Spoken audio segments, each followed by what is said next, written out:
السلام علیکم ورحمۃ اللہ وبرکاتہ۔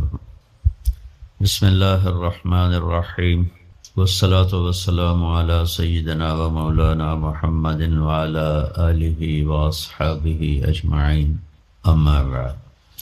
میرے محترم بھائی اور دوستو، دنیا اور آخرت میں کامیابی کا جو معیار ہے وہ ہم نے غلط سمجھا ہوا ہے۔ پوری دنیا میں یہ ذہن ہے کہ پیسہ ہے، عزت ہے، دولت ہے، شہرت ہے تو ہم کامیاب زندگی گزار رہے ہیں، اور اگر یہ نہیں ہے تو ہماری کوئی زندگی نہیں۔ میں ایک دفعہ یہ جو خانہ بدوش ہوتے ہیں نا، یہ ہماری زمینوں میں آ کے انہوں نے قیام کیا، تو میں صبح سیر کرتے ہوئے ان کے خیموں میں چلا گیا اور ان کو جمع کیا، تھوڑی سی ان سے بات کی، شاید انہوں نے پہلی دفعہ دین کی بات سنی، تو ان میں سے ایک کہنے لگا ساڈی بھی کی زندگی ہے جی، اج ایتھے تے کل اوتھے، جتھے کوئی مر گیا اتھے ہی انہوں دب دیتا تو مڑ اگاں ٹر پے۔ یہ اس ان پڑھ سے لے کر پی ایچ ڈی تک لوگوں کا ذہن ہے کہ پیسہ، عزت، دولت، شہرت یہ کامیابی، یہ نہیں ہے تو کوئی زندگی نہیں۔ تو اللہ تعالیٰ کی کتاب اور میرا اللہ کامیابی کا معیار کیا بتاتے ہیں؟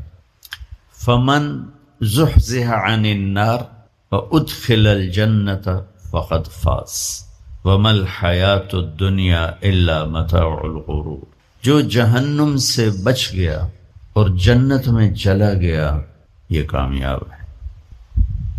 وہ غریب و امیر و بادشاہ۔ ناکامی کا معیار کیا بتاتا ہے؟ قل ان الخاسرین الذین خسروا انفسهم واہلیہم یوم القیامہ الا ذلک هو الخسران المبین۔ میرے محبوب آپ انہیں بتا دیں، ناکام وہ ہے جو قیامت کے دن ناکام ہوگا، اور وہ ناکامی کیا ہے؟ وہ جہنم ہے۔ جو اس دن وہ ناکامی کیسے ہے؟ اور فمن خفت موازینہ فاولئک الذین خسروا انفسهم فی جہنم خالدون۔ اس دن جن کی نیکیاں گھٹ گئیں، جو نیکیوں میں فقیر ہو گیا، جو میں آج کل فقیر ہو ہے یہ بھی کوئی زندگی، یہ بھی کوئی بندھن، تو میرا اللہ کہہ رہا ہے کہ قیامت کے دن جو فقیر ہوں گے کس چیز کے؟ نیکیوں میں، یہی فَأُولَئِكَ الَّذِينَ خَسِرُوا أَنفُسَهُمْ فِي جَهَنَّمَ خَالِدُونَ۔ یہی وہ لوگ ہیں جو قیامت کے دن ناکام ہو جائیں گے۔ قیامت کے دن کا سکہ پیسہ نہیں، شہرت نہیں، دولت نہیں، بادشاہت نہیں۔ قیامت کا دن مالدار وہ ہے جس کے پاس عملوں کا اسلام ہے، نیکی ہے، اور ناکام وہ ہے جو اس سے خالی ہے۔ اللہ نے پوری دنیا کے انسانوں کے لیے کامیابی ناکامی کا معیار وہ بنایا ہے جو اس کے اندر موجود۔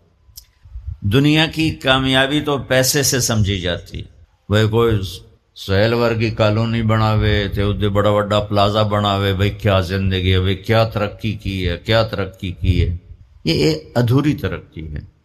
میرے اللہ نے کامیابی ناکامی کا معیار وہ بتایا ہے جس میں غریب، امیر، عورت، مرد، پڑھا لکھا، ان پڑھ، دیہاتی، شہری، کالا، گورا، عربی، عجمی، سب ایک جیسی طاقت رکھتے ہیں کہ اللہ کو راضی کرنے کے لیے یہ جسم اس کی اور اس کے رسول کی فرما برداری میں جھکانا پڑتا ہے۔ یہ کامیابی کو ہے۔ اب اس میں غریب، امیر، جسم تو اللہ نے سب کو دیا، جو معذور ہے ادکول بھی ادھورا پدھورا ہے تو صحیح نا۔ تو سلطان باہو رحمت اللہ علیہ کا فرمان ہے، دل دریا سمندروں ڈوگے، کون دلاں دیاں جانے ہو، وچے جھیڑے وچے بیڑے وچے ونج مہانے ہو۔ تو اس کا خلاصہ وہ ہے جو میں بتا رہا ہوں کہ انسان کو کامیابی کے لیے باہر کچھ بھی نہیں، سب کچھ اندر ہے۔ وفی انفسکم افلا تبصرون، جس کو ہمارے شاعر نے بڑے خوبصورت، شاعر مشرق جنہیں ہم کہتے ہیں اقبال رحمت اللہ علیہ، اپنے من میں ڈوب کر پا جا سراغ زندگی۔ تجھے کیوں فکر ہے اے گل دلے صد چاک بلبل کی، تو اپنے پیرہن کے چاک تو پہلے رفو کر لے۔ تو میرے بھائیو، کامیابی اور ناکامی اور قیامت کے دن کی عزت، اللہ کی قسم اس کا تعلق نہ ایسی کالونیوں سے ہے، نہ ایسے پلازوں سے ہے، اور نہ فقیری سے ہے، نہ فقیری سے۔ سلطان محمود غزنوی رحمۃ اللہ علیہ 416 ہجری میں انتقال ہوا، 416۔ دنیا میں 4 بادشاہ بڑے گزرے ہیں، 4۔ ایک سکندر جو عیسیٰ علیہ السلام سے پہلے تھا، اس کے بعد سلطان محمود غزنوی، اس کے بعد چنگیز خان، اور اس کے بعد تیمور۔ یہ 4 دنیا میں بڑے بادشاہ گزرے جن کی حکومت کی وسعت بہت بڑی تھی۔ بہت پہلے اشوک بھی گزرا ہے، لیکن وہ تاریخ میں اتنا محفوظ نہیں ہے۔ ان 4 کی تاریخ محفوظ۔ 1974 میں، 416 ہجری 1974، کوئی 1000 سال کے قریب گزر چکا ہے، غزنی میں زلزلہ آیا تو اس کی قبر بیٹھ گئی۔ تو اس وقت ظاہر شاہ مرحوم کی حکومت تھی، تو انہوں نے کہا بھئی قبر کو دوبارہ بناؤ۔ تو جب قبر کو کھولا گیا تاکہ دوبارہ بنایا جائے تو آپ حیران ہوں گے، اس کا کفن بھی میلا نہیں ہوا تھا، اور اس کا جسم صحیح سلامت پڑا تھا۔ وہ مسجد کا امام نہیں تھا، کسی خانقاہ کا پیر نہیں تھا، کسی مدرسے کا وہ مفسر محدث شیخ الحدیث نہیں تھا، کسی کونے میں بیٹھ کے اللہ اللہ کرنے والا نہیں تھا۔ دنیا کے 4 بڑے بادشاہوں میں ایک بادشاہ گزرا ہے، اور حکومت کتنے کی؟ 33 سال۔ 33 برس کی حکومت کر کے 1000 سال کے بعد قبر پھٹی تو اس کا جسم ایسے تھا جیسے ابھی کوئی قبر میں رکھ کر گیا ہے۔ تو اس سے معلوم ہوا کہ دنیا کی ترقی آدمی کو آخرت کی کامیابی سے نہیں روکتی، اپنا غلط استعمال انسان کو آخرت میں بھی ناکام کرتا ہے اور اللہ کی بارگاہ میں بھی اسے ذلیل کرتا ہے۔ اور اپنے جسم کا صحیح استعمال وہ دنیا میں بھی اس کو اللہ کی رضا دیتا ہے، اور آخرت میں بھی کامیابی کا جھنڈا اس کے ہاتھ میں پکڑاتا ہے۔ تو اللہ تعالیٰ نے کامیابی ناکامی کا معیار جو قرآن میں بتایا ہے وہ بالکل مختلف ہے، جو ہم سمجھے ہیں وہ بالکل مختلف ہے۔ تو ان الدین عند اللہ الاسلام، اللہ تعالیٰ نے فرمایا اب کامیاب ہونے کے لیے ایک ہی راستہ ہے، وہ اسلام ہے۔ وَمَن يَبْتَغِ غَيْرَ الْإِسْلَامِ دِينًا فَلَن يُقْبَلَ مِنْهُ وَهُوَ فِي الْآخِرَةِ مِنَ الْخَاسِرِينَ۔ جو اسلام کے علاوہ کسی بھی راستے پر چل کر آیا تو اللہ اسے قبول نہیں فرمائے گا۔ تو بھائیو، اللہ نے ہم پر کرم کیا کہ ہم ایمان والے ہیں، اسلام والے ہیں۔ ہماری بدقسمتی کہ ہمیں نادان علماء نے نادان کی شرط لگا رہا ہوں، ہر شعبے میں نادان لوگ ہوتے، دفتروں میں رشوت لینے والے نادان لوگ، ہیرا پھیری کرنے والے بازار میں نادان لوگ ہیں، ملاوٹ کرنے والے منڈی میں نادان لوگ، چوری کرنے والے، ڈاکہ ڈالنے والے، اڈے چلانے والے، یہ نادان لوگ ہیں۔ تو انسان بگڑا ہوا ہے تو ممبر پر بیٹھنے والے بھی کچھ نادان ہیں اور کچھ سمجھدار ہیں۔ تو نادان لوگوں نے جب ممبر پر بیٹھے انہوں نے ہمیں فرقوں میں بانٹ دیا اور اتنی نفرت پیدا کر دی کہ اے کافر، اے کافر، اے کافر، اے کافر، ادھر نال تسی مسافہ فی کیتا تے توڑا نکاح ٹوٹ جائے۔ ایسے الو اور ایسے عقل کے پیدل لوگ وہ موجود ہیں، انہوں نے ہمیں توڑ کے رکھ دیا، اور مسلم کی بجائے کسی پر دیوبندی کا لیبل، کسی پر بریلوی کا لیبل، کسی پر شیعہ کا لیبل، کسی پر اہل حدیث کا لیبل، لکھاں لیبل بنا کے انہوں نے ہمیں ٹوٹے ٹوٹے کر دیا۔ دیکھو میں ہاتھ جوڑتا ہوں، شعبان کا مبارک مہینہ ہے، میرے نبی پاک صلی اللہ تعالی علیہ وسلم جب رجب کا پچھلا مہینہ جو گزر گیا نا، یہ جب آتا تھا تو آپ کہتے تھے اللہم بارک لنا فی رجب و شعبان، یا اللہ ہمارے رجب اور شعبان میں برکت دے، وبلغنا رمضان، اور یا اللہ آگے رمضان آ رہا ہے، یا اللہ ہمیں اس تک پہنچا دے۔ اور آپ شعبان میں سب سے زیادہ روزے رکھتے تھے، کبھی کبھی پورا مہینہ شعبان کے روزے آپ رکھتے تھے۔ اور 15 شعبان جو بہت مبارک رات ہے، اس میں آپ نے فرمایا اس کا قیام، رات کی تہجد اور دن کا روزہ، یہ اللہ تعالیٰ کی بارگاہ میں بہت محبوب ہے۔ تو ہم مسلمان کے لیبل کو ہٹا کر، آپ دیکھو مسجدوں پہ لکھا ہوتا ہے بریلوی مسجد، دیوبندی مسجد، اہل حدیث مسجد۔ مسجد تو اللہ کی ہے۔ امام بارگاہ ہارون رشید نے اپنی بیوی سے کہا، غصے میں آ گیا، کہنے لگا اگر تو نے آج رات میرے ملک میں گزاری تو تمہیں 3 طلاق۔ پیچھے سر نپ کے بہ گیا، اے میں کیا آخرت۔ تو اس نے علماء اکٹھے کیے، کہنے لگا جی میں نے بیوی سے کہا ہے تو نے رات میرے ملک میں گزاری تمہیں 3 طلاق، تو کوئی طلاق سے بچنے کی صورت ہے؟ تو علماء نے کہا ایک ہی صورت ہے کہ تمہارے ملک سے رات باہر گزارو۔ ملک اس کا فیصل آباد تک تھا اور ادھر کاشغر تک تھا اور دنیا میں پھیلی ہوئی حکومت تھی، تو گھوڑے پہ تو یہ فاصلہ طے نہیں ہو سکتا، لہذا انہوں نے کہا جی یہ رات آئے گی طلاق ہو جائے گی۔ وہ کہنے لگا ابو حنیفہ جن کی ہم پیروی کرتے ہیں، امام ابو حنیفہ، ان کے فتوے پہ عمل کرتے ہیں، کہا ان کے شاگردوں میں کوئی ہے؟ ان کا ایک شاگرد ہے۔ اس وقت امام ابو یوسف بڑے غریب فقیر دھوبی کے بیٹے تھے، ان کا ایک ہے ابو یعقوب، ابو یوسف یعقوب ان کا نام تھا، کہا اسے بلاؤ۔ وہ آ گئے، انہوں نے ان سے پوچھا، ہارون رشید نے، اچھا اس سے پہلے ایک واقعہ ہوا، ناجائز تجاوزات آج سے نہیں ہیں، بہت پرانے زمانے سے۔ ایک یہودی اس محلے میں رہتا تھا، بڑا سیٹھ، تو اس نے اپنے گھر کی دیوار توڑ کے گلی بیچ میں لے لی، گلی کو تنگ کر دیا، چھوڑی سی پر تنگ کر۔ امام ابو یوسف نے اس سے کہا بھائی غریب لوگوں دا راہ نہ روک، ہمارے لیے گزرنے کا راستہ تو کھلا رکھ۔ تو اس نے بڑے تکبر سے کہا جب تو پالکی میں بیٹھ کے آئے گا تو کھول دوں گا۔ میں غریب بندے نے روٹی نہیں لبدی پالکی اس زمانے کی معزز سواری تھی جو غلام اٹھاتے تھے، نوکر، اور اس میں وہ خواتین یا مرد نوابان جو ہوتے تھے وہ بیٹھ کے ایک محلے سے دوسرے محلے جاتے تھے، چونکہ اندر تو کوئی گھوڑے یا سواریاں تو چلتی نہیں تھیں۔ تو انہوں نے امام ابو یوسف کو بلا کے پوچھا، جی حضرت میں نے بیوی کو یہ کہا ہے تو نے میرے ملک میں رات گزاری تو تمہیں 3 طلاق، تو کوئی شکل ہے کہ طلاق نہ ہو؟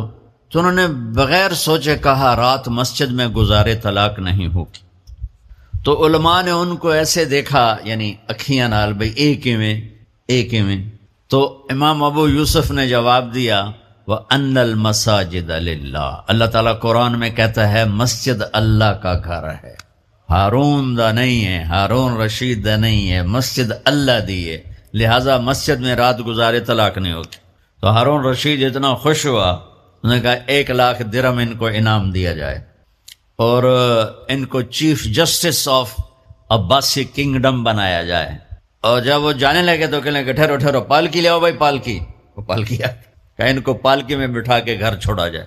جب اپنی گلی کے کونے پر پہنچے تو کہنے لگے پالکی اتھے رکھ دو، نہ رکھتے تھے، کہا یہودی نو سدو۔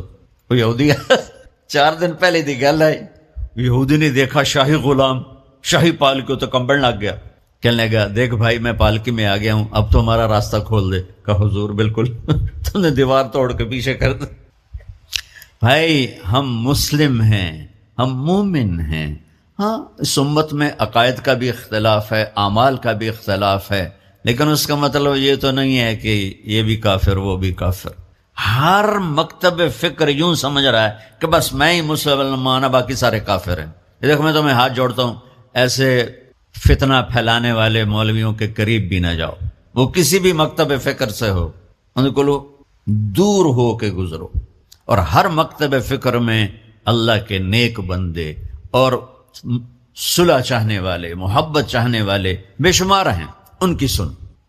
تو بھائیو کامیابی کا معیار ہے اسلام، ان الدین عند اللہ الاسلام، وَمَن يَبْتَغِ غَيْرَ الْإِسْلَامِ دِينًا فَلَن يُقْبَلَ مِنْهُ، جو اسلام کے علاوہ کسی چیز کو اختیار کرے گا لگائے گا، مردود ہے۔ اسلام کیا ہے؟ میرے نبی پاک صلی اللہ علیہ وسلم کی لائی ہوئی مبارک زندگی۔ یا ابا سفیان جئتکم بکرامت الدنیا والآخرہ، ابو سفیان میں تمہارے پاس دنیا اور آخرت کی عزت لے کر آیا ہوں۔ وجعل الذل والصغار لمن خالف امری، جو میرے اس راستے سے ہٹے گا اللہ اسے ذلیل کر دے گا۔ یہ بھی میرے نبی کی حدیث ہے، اور میرے نبی کی زندگی اور میرے نبی کا اسلام تھوڑے سے وقت میں آپ کو سارا بتا دیتا، سارا مختصر۔ اسلام شروع ہوتا ہے عبادت سے اور مکمل ہوتا ہے اخلاق پر۔ یہ بلڈنگ مسجد ہو یا مندر ہو یا گھر ہو یا گردوارہ ہو یا گرجا ہو، ہوٹل ہو، ہاسپٹل ہو، بنیاد سے شروع ہوتا ہے اور چھت پہ جا کے مکمل ہوتا ہے۔ سہیل صاحب نے اس وقت بلایا جب چھت مکمل ہو گئی۔ چھت نہ ہو تو نہ گھر میں بیٹھا جا سکتا ہے، نہ مسجد میں، نہ دفتر میں، نہ ہاسپٹل میں۔ تو میرے نبی نے ایک دو حدیثیں سناتا ہوں جس سے پورے اسلام کی تصویر سامنے آ جائے گی۔ آپ نے فرمایا بنی الاسلام علی خمس، اسلام کی بنیاد، آ گئی بنیاد، عمارت سے تشبیہ دی ہے، عمارت سے۔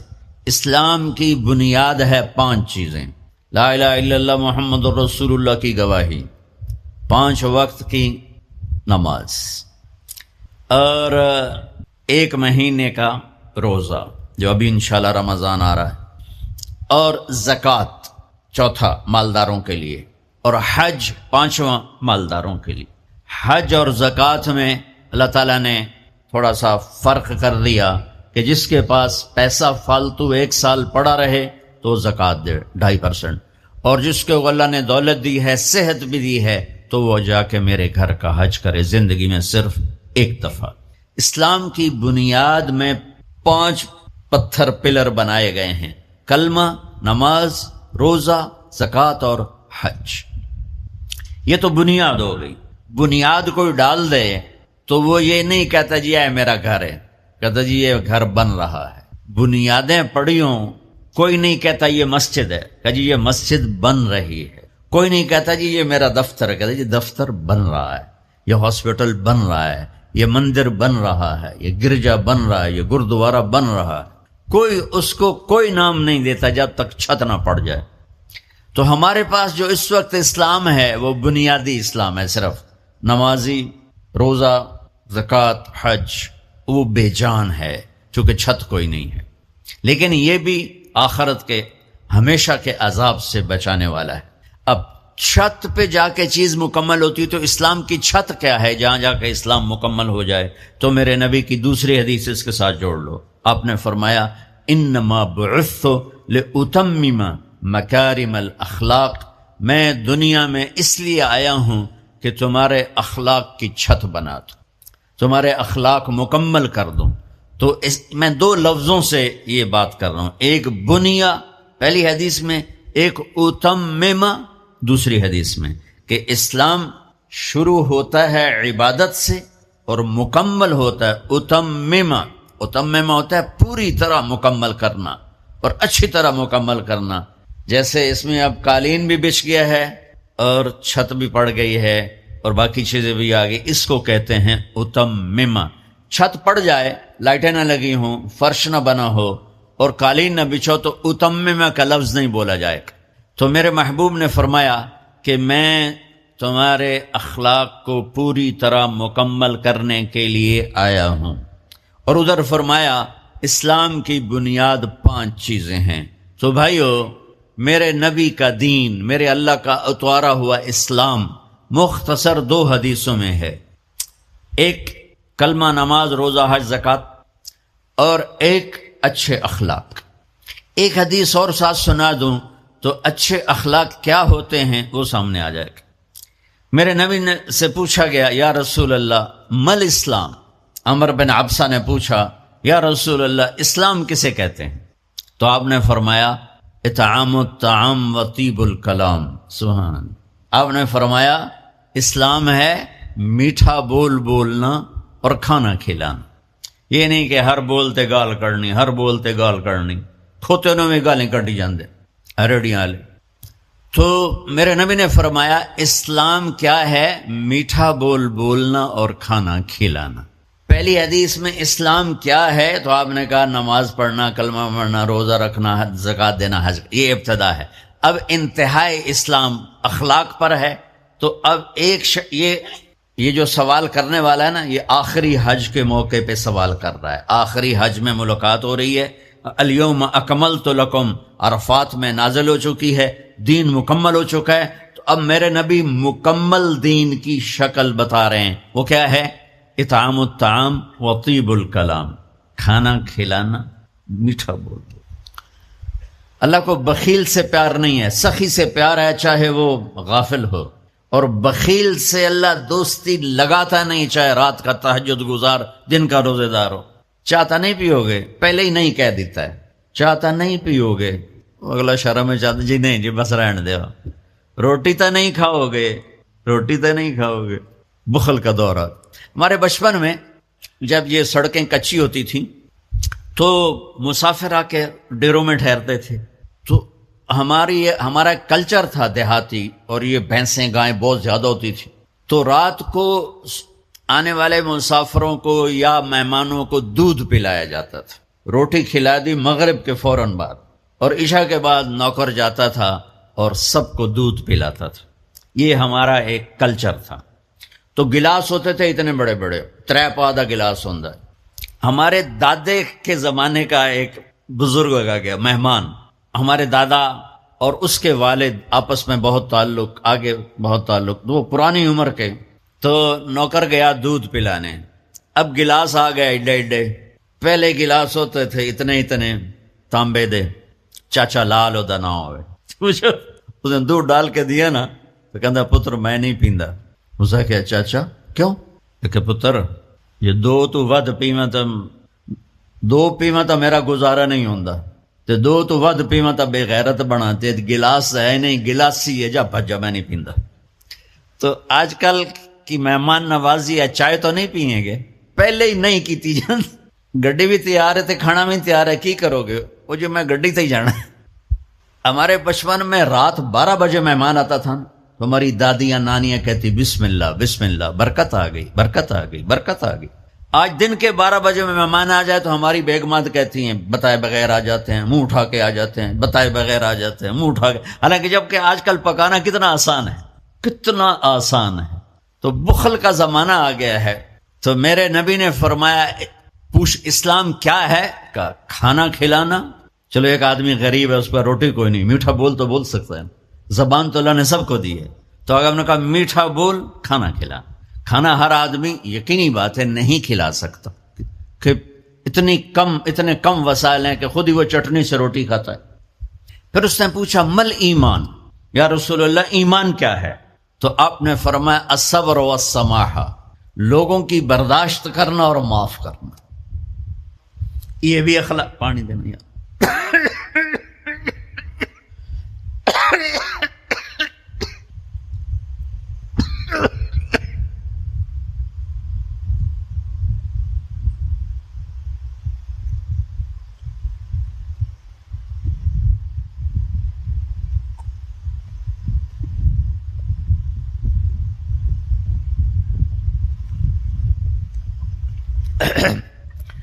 اس نے پوچھا مل ایمان، یا رسول اللہ ایمان کیا ہے؟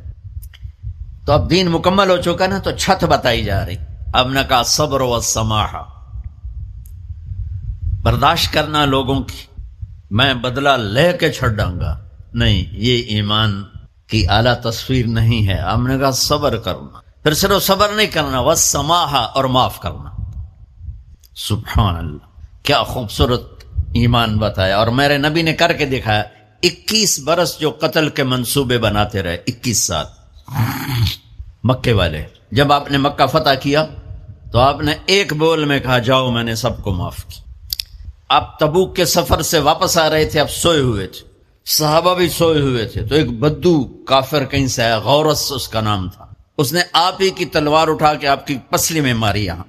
اب اٹھ کے بیٹھ گئے، دیکھا تو وہ تلوار لے کے کھڑا، اور یوں کر کے کہنا 10 ہن تینوں کون بچاوے گا؟ تو آپ نے کہا اللہ، تو اس کا ہاتھ کانپا اور تلوار گر گئی، تو آپ نے تلوار اٹھا کے یوں سیدھی کی، اب تو بتا تجھے کون بچائے گا؟ وہ کہنے لگا میں تو ہی بچائیں گا، تو اللہ تو پتہ ہی کوئی نہیں، وہ کہنے لگا میں تو ہی بچائیں گا، مہربانی کر دے۔ سبحان اللہ۔ اب دیکھو کیا کرنے آیا ہے، مارنے پیٹنے نہیں، قتل کرنے آیا ہے۔ آپ نے فرمایا کلمہ پڑھتے ہو؟ کہنے لگا نہیں پڑھتا، تو آپ نے کہا جاؤ معاف کیا۔ سبحان اللہ، جاؤ معاف کیا۔ اسلام مکمل کہاں ہو رہا ہے؟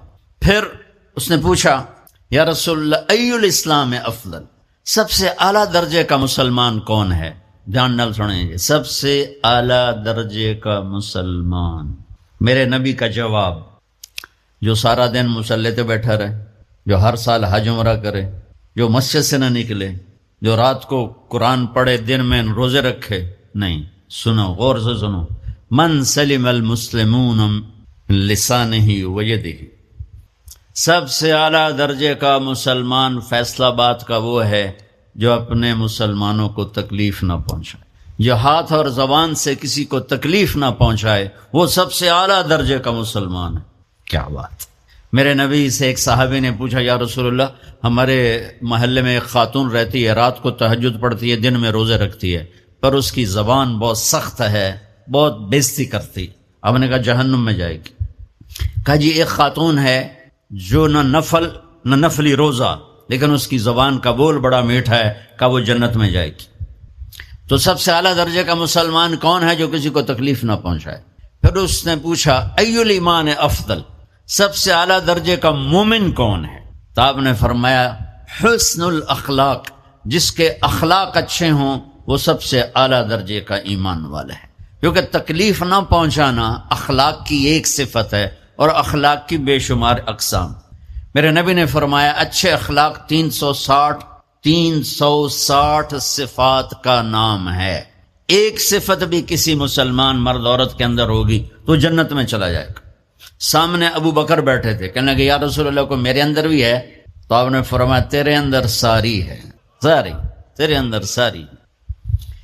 تو ابتدا بھی بتا دی، انتہا بھی بتا دی، اور عبادت بھی مسلمان کو اخلاق تک پہنچاتی ہے۔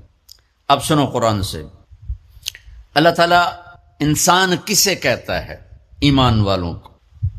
ان الذین کفروا من اہل الکتاب والمشرکین فی نار جہنم خالدین فیہا اولئک ھم شر البریہ، سب سے بدترین مخلوق وہ ہے جو اللہ کو نہ مانے، جو اللہ کے دین کو نہ مانے۔ آپ نے کہا وہ سب سے بدترین مخلوق۔ تو لا الہ الا اللہ محمد رسول اللہ ہمیں انسانیت میں داخل کرتا ہے۔ انسان ہے ہی وہ جو لا الہ الا اللہ محمد الرسول اللہ کا کلمہ پڑھتا ہو میرے رب کے نزدیک۔ نماز کیا ہے؟ نماز کیا ہے؟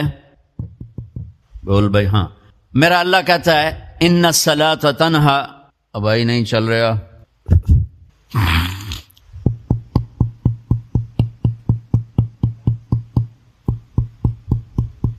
تھوڑی آواز ہے۔ نماز کیا ہے؟ ان الصلاۃ تنہا عن الفحشاء والمنکر، تم نماز پڑھو، یہ تمہیں بد اخلاقی سے بچائے گی اور یہ تمہیں گناہوں سے بچائے گی۔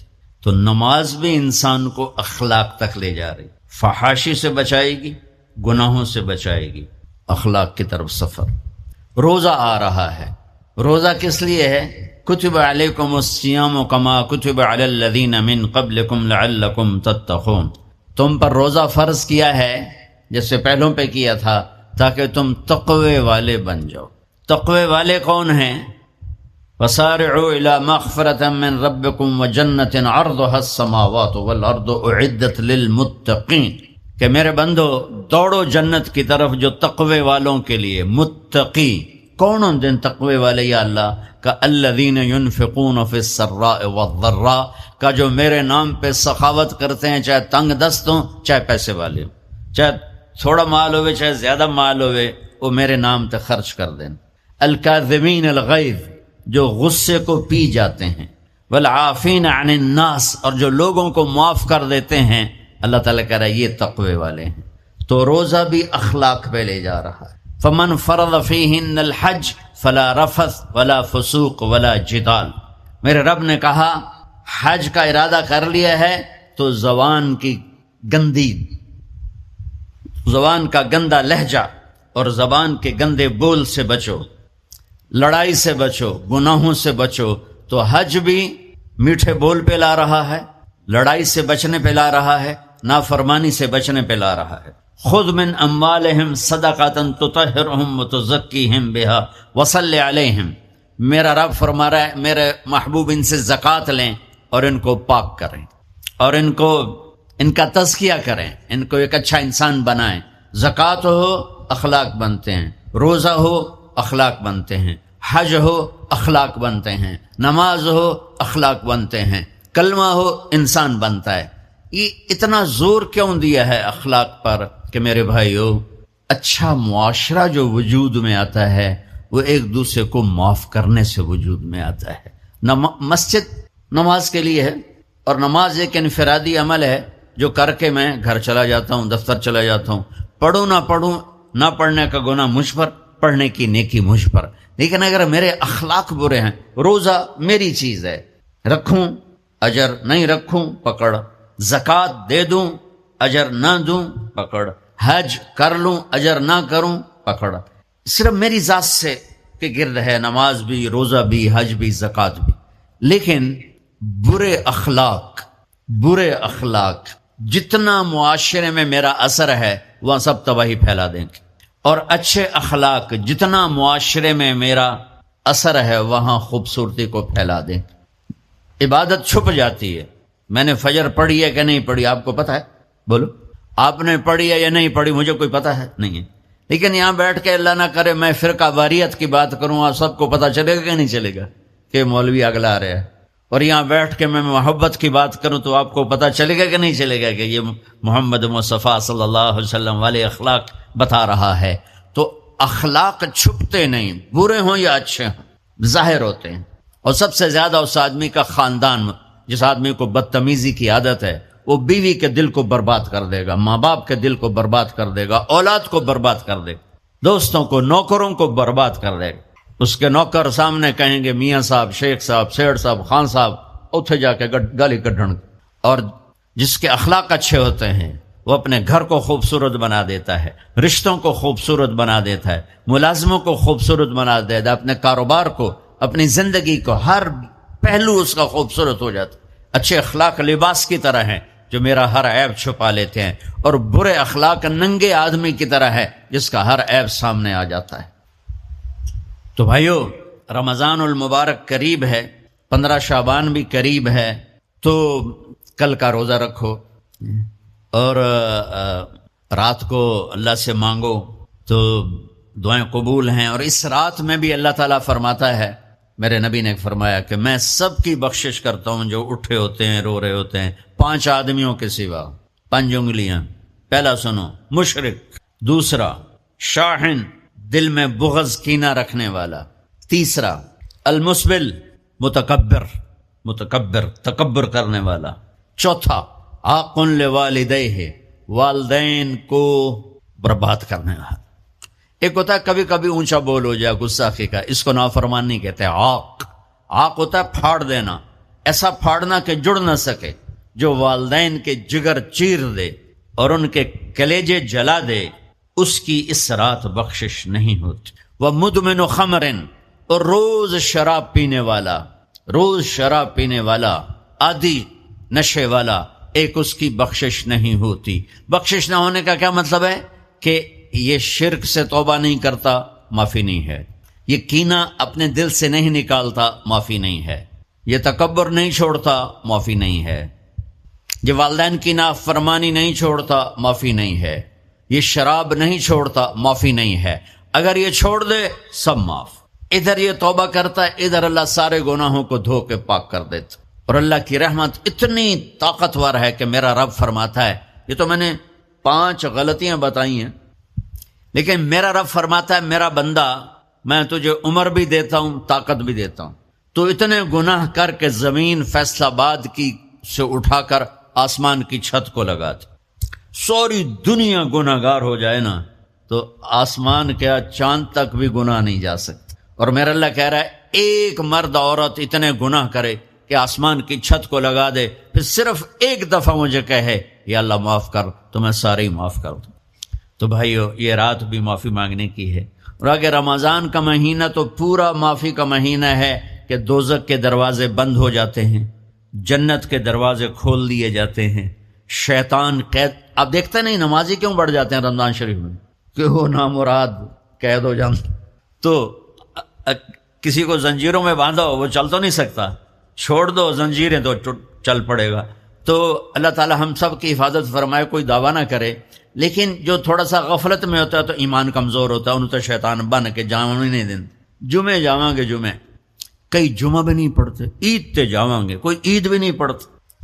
یہیں یہ ایک نگینہ سینما کہ مالک نے بیان کروایا تھا اور اس نے بعد میں اس سینما کو گرا دیا، آج کل وہ کینیڈا میں ہوتا ہے، تو وہ سینمے کا جو تھا نا مینیجر، وہ میرے پاس آیا، کہا مولانا آج میں پہلی نماز پڑھی ہے۔ وہاں ہم نے مغرب کی نماز پڑھی، اس کے بعد بیان ہوا، بیان کے بعد وہ اتنا ہنگامہ ہوا کہ رش بہت تھا تو وہاں نماز پڑھی نہیں جا سکے۔ ہم نے کہنے لگا میں چل رہا تھا میرے ساتھ ساتھ، مولانا آج میں پہلی نماز پڑھی۔ میں نے کہا کیا مطلب؟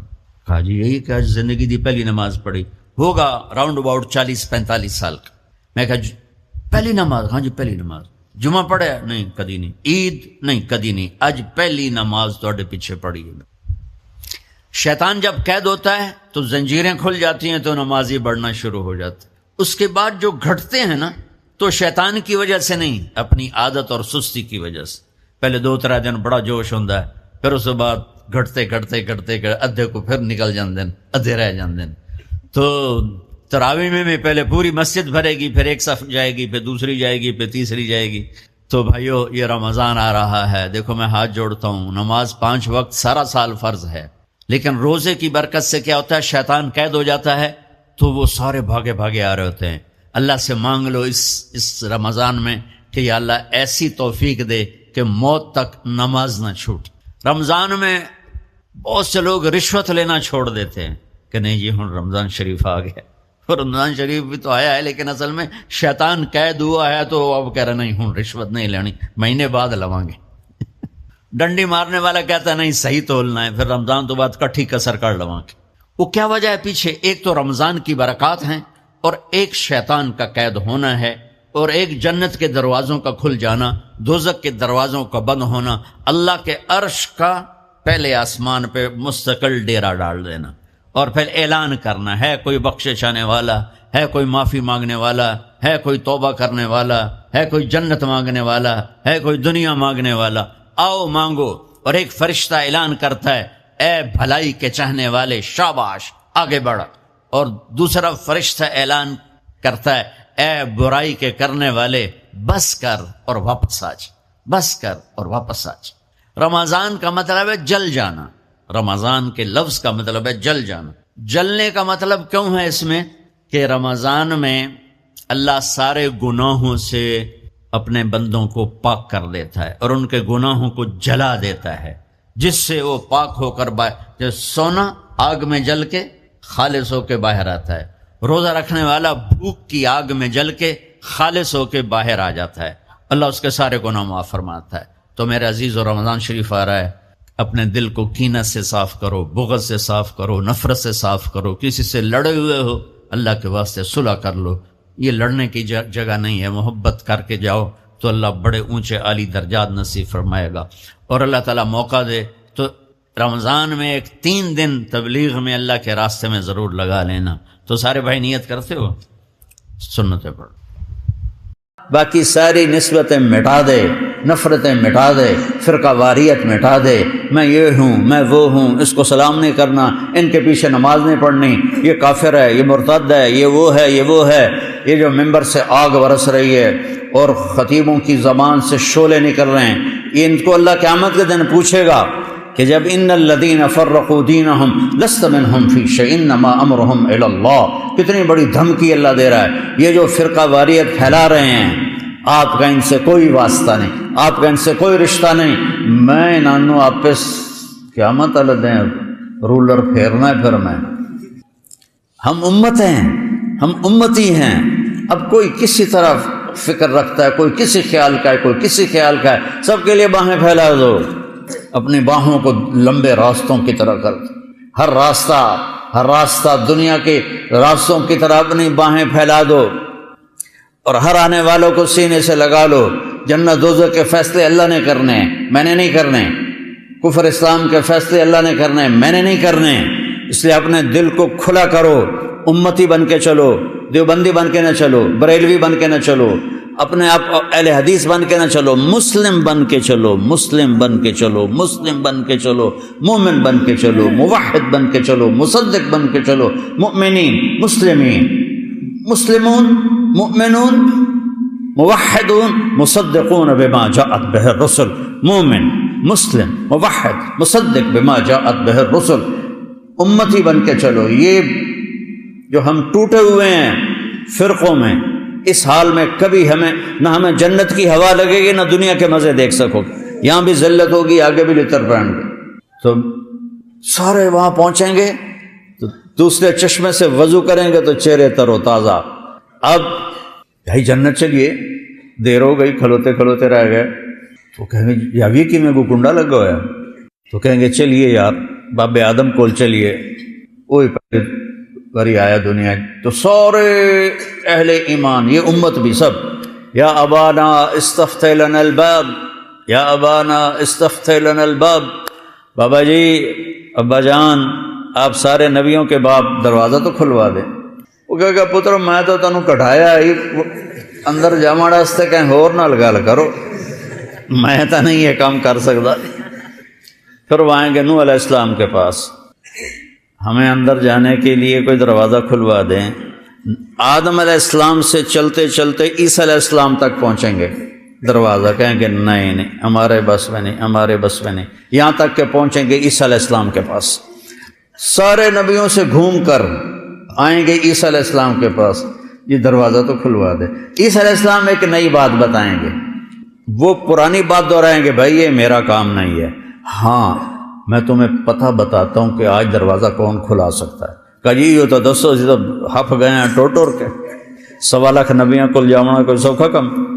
وہ کہیں گے جاؤ محمد الرسول اللہ، محمد بن عبداللہ بن عبد المطلب بن ہاشم بن عبد مناف بن قصی بن کلاب بن مرہ بن کعب بن لبی بن غالب بن فہر بن مالک بن نضر بن کنانہ بن خزیمہ بن مدرکہ بن الیاس بن مضر بن نزار بن معد بن عدنان بن اود بن حمیسہ بن سلامان بن عوس بن بوز بن قموال بن ابی بن عوام بن ناشد بن حزا بن بلداس بن یدلاف بن طابخ بن جاحم بن ناحش بن ماخی بن عیفی بن عبقر بن عبید بن الدعاء بن حمدان بن سنبر بن یثربی بن یحزن بن یلحن بن ارعوہ بن عیذی بن ذیشان بن عیسر بن اقناد بن ایہام بن مقصر بن ناحذ بن زارع بن سمی بن مزی بن عوض بن عرام بن قیدار بن اسماعیل بن ابراہیم بن آذر بن ناحور بن سرول بن رعو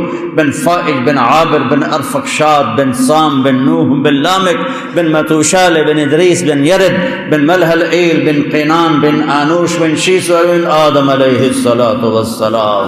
یہ ہے میرا نبی، وہ نبیوں میں رحمت لقب پانے والا، مرادیں غریبوں کی برلانے والا، غریبوں کا والی، یتیموں کا مولا، یہ ہے میرا نبی، یہ ہے محمد مصطفیٰ، ہاشمی، عربی، قرشی، یہ ہے میرا نبی، یہ ہے آپ کا نبی۔ اس کی زندگی کو اپناؤ، اس کی زندگی کو اپناؤ، اندر سے بھی باہر سے، اندر کو نفرتوں سے پاک کرو، اندر کو حسد سے پاک کرو، اندر کو ریاکاری سے پاک کرو، اندر کو بغض سے پاک کرو، اندر کو دنیا کی ہوس سے پاک کرو، دنیا کے لالچ سے پاک کرو، آنکھوں کو بے حیائی سے پاک کرو، کانوں کو بے حیائی سے پاک کرو، زبان سے بے حیائی کے لفظوں سے اپنی زبان کو پاک کرو۔ مسلمان کو ماں بہن کی گالی دینا گناہ کبیرہ ہے، گناہ کبیرہ ہے، گناہ کبیرہ ہے، گالی نہ دو، سباب المؤمن فسوق۔ اب آ جاؤ، پھر آپ سارے آ گئے، یا رسول اللہ ٹوٹر تھک گئے ہیں، سنیں تو آج بوا کھولنا ہے، مہربانی کرو۔ آپ کہیں گے انا لہو انا لہو انا لہو، یہ میں نے ہی کرنا تھا، یہ میں نے ہی کرنا تھا، یہ میں ہی کروں گا۔ اچھا پہلے ہی کیوں نہیں چلے گئے محمد مصطفیٰ کے پاس صلی اللہ علیہ وسلم؟ اللہ نے بھلا دیا، اور اللہ نے اپنے نبی کے مرتبے کو، شان کو بلند کر کے دکھایا کہ محمد سے وفاتوں نے تو ہم تیرے ہیں، یہ جہاں چیز ہے کہ لوح و قلم تیرے۔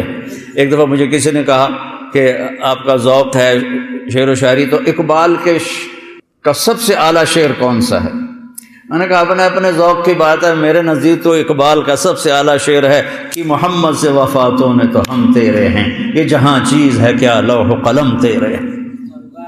آپ کہیں گے میں کروں گا، آپ سجدے میں گریں گے، اللہ کہے گا یا حبیبی یا محمد ارفع راسک سل تعطا اشفع تشفع، میرے محبوب، میرے حبیب، سر اٹھا، بول، پورا کیا جائے گا، مانگ، ملے گا۔ تو اللہ تعالیٰ کہیں گے یا اللہ دروازہ کھول، اللہ تعالیٰ کہیں گے آپ افتتاح کریں گے تو کھلے گا، نہیں تو نہیں کھلے گا۔ آپ آگے جائیں گے، آپ کے لیے جنت سے ایک سواری آئے گی، سبز پروں کے ساتھ اڑتی ہوئی آئے گی، سبز پر ہوں گے اس کے، وہ اگر آپ کے سامنے ایسے لینڈ کرے گی اور یوں آ کے بیٹھ جائے گی، آپ اس کے اوپر ایسے سوار ہوں گے۔ اس کی جو رسی ہے، ایسے جو رسی ہوتی ہے، یہ رسی اس کی نا یوں نیچے گر جائے گی۔ نیچے گرنے کا مطلب ہے کہ یہ رسی آپ نے نہیں سنبھالنی، آپ نے اس سواری کو خود نہیں چلانا، اس کی لگام میرے نبی نے نہیں پکڑنی۔ کوئی آنے والا ہے نوکر، کوئی خادم آنے والا ہے، بڑے بھاگاں والا، بڑے نصیباں والا، بڑے جڑا نبی دی سواری دی واگ نپے، اس تو بڑے بھاگ کہندے ہون گے، سارے دے سر چون جاون گے۔ لے ویکھو بھائی ہن کہندے نصیب میرے رب کی طرف سے اعلان ہوگا، بلال حبشی کو یہ واگ پکڑا۔ بلال حبشی، آپ نے کہا میرے آگے آگے چلے گا، پھر آپ نے کہا میں آؤں گا، ایسے میں دروازے کو کھٹکھٹاؤں گا تو اندر سے آواز آئے گی کون؟ میں کہوں گا محمد الرسول اللہ۔ تو وہ کہے گا یا رسول اللہ امرت اللہ افتح لأحد قبلک ولن اقوم لأحد بعدک۔ یا رسول اللہ مجھے آپ کے رب نے فرمایا تھا جب تک میرا حبیب نہ آئے دروازہ نہیں کھولنا ہے۔ یہ وہ رسول ہے جس سے ہم بے وفائی کر رہے ہیں، چند ٹکوں پہ جھوٹ بولتے ہیں، آٹھوں بازار جھوٹ کی ظلمت میں ڈوبے ہوئے ہیں، سود کی ظلمت میں ڈوبے ہوئے ہیں، دھوکے فراڈ کی ظلمت میں ڈوبے ہوئے ہیں، چند ٹکوں پر ایک دوسرے کو ماں بہن کی گالیاں دے دے کے اپنی تباہی خرید لیتے ہیں۔ یا ادھار دینا بند کر دو، نقد کرو، اور اگر ادھار دینا ہے پھر گالی دینا بند کرو۔ اب گالیاں دے کے تم اپنی آخرت کو تباہ و برباد کر دیتے ہو۔ اذا تصابت امتی سقطت من عین اللہ، جب میری امت گالیاں نکالے گی تو اللہ کی نظروں سے گر جائے گی۔ تو میں تاجروں سے کہتا ہوں یا ادھار دینا بند کرو، اور اگر دیتے ہو تو پھر گالی نکالنا بند کرو، صبر کرو۔ ہے یا رسول اللہ مجھے حکم ہے جب تک آپ نہ آئیں دروازہ نہ کھولوں، اور میں رضوان بول رہا ہوں، میں آج پہلی دفعہ کسی کے لیے کھڑا ہوا ہوں اور آخری دفعہ کھڑا ہو رہا ہوں، میں آئندہ کبھی کسی کے لیے کھڑا نہیں ہوں گا، اور ایسے دروازہ کھلے گا۔ رب نے کہا فَأَدْخُلَهَا، اور میں جنت میں داخل ہوں گا، وَمَعِيَ فُقَرَاءُ الْمُؤْمِنِينَ، اور میرے ساتھ پہلے کون ہیں؟ میری امت کے غریب لوگ، میری امت کے غریب لوگ، مالدار نہیں، چاہے وہ نیک بھی ہیں وہ پیچھے ہوں گے۔ غریب لوگ ریڑھی والے، ٹانگے والے، چنچی والے، رکشے والے، کہ یہ سب مزدوری کرنے والے، دیہڑی دار، کہ یہ آگے آگے ہوں گے، میرے ساتھ ہوں گے، اور میں ان کے ساتھ جنت میں داخل ہوں گا۔ اور مالدار لوگ پیچھے ہوں گے، آئیں گے وہ بھی، لیکن وہ پیچھے ہوں گے۔ میں فقراء المؤمنین۔ ابو بکر کہنے لگے یا رسول اللہ میرا جی چاہتا ہے میں بھی ساتھ ہوں۔ آپ نے کہا انی لأعرف رجلا باسمہ و باسم ابیہ و امہ لا یاتی بابا من ابواب الجنۃ الا قال مرحبا مرحبا، اے تشریفا مبارکا، فجسا سلمان علی رکبتیہ فقال من هذا یا رسول اللہ، قال هو ابو بکر بن ابی قحافہ۔ آپ نے کہا میرا ایک صحابی ہے جس کا نام جانتا ہوں، جس کے ابا کا نام جانتا ہوں، جب وہ جنت کے دروازے پر آئے گا آٹھوں دروازے کھل کر کہیں گے جناب ادھر سے آئیں، جناب ادھر سے آئیں، جناب ادھر سے آئیں۔ جیسے کوئی بڑی شخصیت آ جائے تو لوگ گاڑیاں لے کے کھڑے ہوتے ہیں کہ میری گڈی 'چ بیٹھو، میری گڈی 'چ بیٹھو، میری گڈی 'چ بیٹھو، تو آٹھوں دروازے کہیں گے جناب ادھر، جناب ادھر، جناب ادھر۔ سلمان فارسی ایسے ہو کے کھڑے ہو گئے، گھٹنوں کے بل کھڑے ہو کر کہنے لگے یا رسول اللہ ان ھذا لمرتفع شأنہ من ہوا، یا رسول اللہ یہ تو بڑی شان والا ہے، کون ہے؟ کہ ہوا ابو بکر ابن ابی قحافہ، یہ ہے ابو قحافہ کا بیٹا ابو بکر۔ پھر آپ نے کہا رأیت قصرا فی الجنہ فقلت لمن هذا قیل لفتى من قریش فظننت انه لی فذهبت لادخله فقیل لی انه لعمر بن الخطاب یا رسول اللہ۔ آپ نے فرمایا میں نے جنت میں محل دیکھا، بڑا عالی شان، بڑا خوبصورت۔ میں نے پوچھا کس کا ہے؟ فرشتوں نے کہا قریشی کا ہے، ایک قریشی کا ہے۔ آپ نے کہا میں بھی قریشی ہوں، میرا ہی ہوگا۔ جب جانے لگا تو فرشتوں نے کہا یہ آپ کے غلام عمر بن خطاب کا ہے۔ آپ نے دل لگی کہ عمر جی چاہ رہا تھا جا کے دیکھوں پر تیرا غصہ یاد آ گیا، پھر میں نہیں گیا۔ تو حضرت عمر رونے لگے، اب علیک اغار یا رسول اللہ، یا رسول اللہ کبھی میں آپ پہ غصے ہوں گا؟ پھر آپ نے کہا عثمان ان لکل نبی رفیقا فی الجنہ وانت رفیقی فی الجنہ، عثمان جنت میں ہر نبی کا خاص ساتھی ہوگا، وہ خاص ساتھی میرا تو ہوگا عثمان بن عفان۔ پھر آپ نے حضرت علی رضی اللہ تعالیٰ عنہ علیہ السلام کا ہاتھ پکڑا اور ایسے کھینچتے کھینچتے کھینچتے سینے سے لگا لیا، ایسا کر لیا، علی اترضی ان یکون منزلک مقابل منزلی فی الجنہ، علی کیا تو راضی ہے کہ جنت میں تیرا گھر میرے گھر کے سامنے ہو؟ ہوئے ہوئے ہوئے ہوئے ہوئے ہوئے، کیا نصیب ہیں، کیا نصیب ہے کہ تیرا گھر میرے گھر کے سامنے ہوگا۔ اللہ، حضرت علی تو پھوٹ پھوٹ کے رونے لگے کہ رضیت یا رسول اللہ، یا رسول اللہ میں راضی ہوں، یا رسول اللہ میں راضی ہوں۔ ہاں تیرے بچوں کی بشارت ہے، سیدہ شباب اہل الجنہ، جنت کے نوجوانوں کے سردار ہوں گے حسن اور حسین، حسن بن علی و حسین بن علی، اور سیدۃ نساء اہل الجنہ فاطمہ، اور جنت کی عورتوں کی سردار تیری بیگم میری بیٹی فاطمہ ہوگی جو جنت کی عورتوں کی سردار ہوگی۔ اور پھر میرے نبی پاک صلی اللہ تبارک و تعالی علیہ وسلم تو اپنی شان کے ساتھ آگے سواریاں کھڑی ہوں گی، ان سواریوں کی کیا شکل ہے کیا نہیں اس طرح دیکھی کوئی نہیں، تو اللہ کے نبی نے کہا سواریاں کھڑی ہوں گی، چونکہ اسی طرح صرف یا کھوتا ویکھیا یا گھوڑا ویکھیا یا خچر ویکھیا یا پھر گڈیاں ویکھین موٹراں ویکھین، اس سواری کا نام تو پتہ نہیں وہ ہوگی کیسی، شان شانی ہوگی۔ سب سے چھوٹا جنتی، سب سے چھوٹا جنتی، ایک مرلے والا جہاں کوٹھا ہوندا، ایک مرلے چ گھر بھی ہے تے ٹوائلٹ بھی ہے تے کچن بھی ہے تے سب کچھ ہے۔ جنت کی ایک مرلہ سکیم جنت، ایک مرلہ سکیم جنت اس دنیا سے 10 گنا بڑی ہوگی، 10، یہ 24,000 کلومیٹر ہے، اس کے ساتھ ایک زیرو اور لگاؤ، 2,40,000 کلومیٹر، یہ صرف میرے نبی نے سمجھانے کے لیے کہا، ورنہ اس سے بھی بڑی ہوگی۔ یہ سب سے یہ وہ مسلمان ہوگا جو دوزخ میں پٹ رہا ہوگا، جل رہا ہوگا، اللہ ہم سب کی حفاظت فرمائے۔ شکر ہے اللہ کے نبی نے اس کا نام بھی بتا دیا، وہ اس کا نام ہے، آپ نے کہا اس کا نام ہوگا جوہینہ، اور اس کا قبیلہ بھی بتا دیا جوہینہ، عرباں چو ہے ساڈے چو کوئی نہیں۔